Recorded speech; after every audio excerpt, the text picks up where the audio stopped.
Hi bro. Hi bro. Ram Charan birthday వస్తుంది and RC16 నుంచి కూడా అప్డేట్ వస్తుంది. ఎలా అనిపిస్తుంది మీకు? చాలా భారీ ఎక్స్పెక్టేషన్స్ ఉన్నాయి బ్రో RC16 మీద. బుచ్చిబాబు సనా గారు ఆయన రామ్ చరణ్ గారి లుక్ కానీ లేకపోతే ఏదైనా క్లిప్పింగ్స్ కానీ ఎంతో పకడ్బందీగా ఏది కూడా బయటికి రానికుండా జస్ట్ కొన్ని వచ్చాయంటే ఇది పెద్ద తుఫాను ముందు చిన్న హెచ్చరికలాగా కొన్ని క్లిప్పింగ్స్ వదులుతూ ఉన్నాడు. భారీ తుఫానే ఉంది లోపల. ఇందులో వర్త్ వేనుమా వర్త్ అన్నట్లు ఇందులో ఫైట్ వేనుమా ఫైట్ ఇరుకు, డ్యాన్స్ వేనుమా డ్యాన్స్ ఇరుకు, ఎంటర్టైన్మెంట్ వేనుమా ఎంటర్టైన్మెంట్ ఇరుకు. Total Ram Charan full meals అనమాట. ఇది న్యాచురల్గా ఉండదు.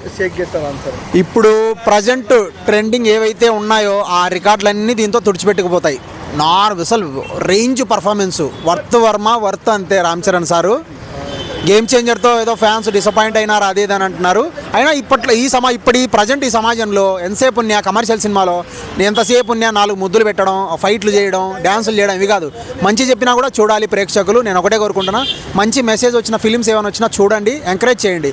కొత్త డైరెక్టర్లు, కొత్త కంటెంట్లు, కొంత స్క్రిప్ట్లు మనకు ఇండస్ట్రీకి రావాలి. ఎందుకంటే మనం ఇప్పుడు చిన్న సినిమా కాదు, ఇండియన్ సినిమా స్కేల్ పెరిగింది.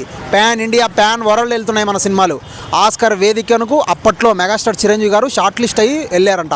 దాని తర్వాత అదే ఆస్కార్ వేదిక మీద తెలుగు వాళ్ళనే ప్రౌడ్గా అని చెప్పుకునే యాక్టర్స్లో అతి కొద్ది మంది యాక్టర్స్లో ఎన్టీఆర్ గారు నా ఫేవరెట్, రామ్ చరణ్ గారు, రాజమౌళి గారు తీసిన RR సినిమా వల్ల మనం బెస్ట్ సాంగ్, ఒరిజినల్ సాంగ్ దాంట్లో కేటగిరీలో జ్యూరీలో నాటు సాంగ్ వచ్చింది. అందుకు కొత్త సినిమాలను ఎంకరేజ్ చేయండి, కొత్త కంటెంట్ని ఎంకరేజ్ చేయదండి. సినిమా చూసి నెగిటివ్ టాకులు ఎవరు చెప్పండి. మీరు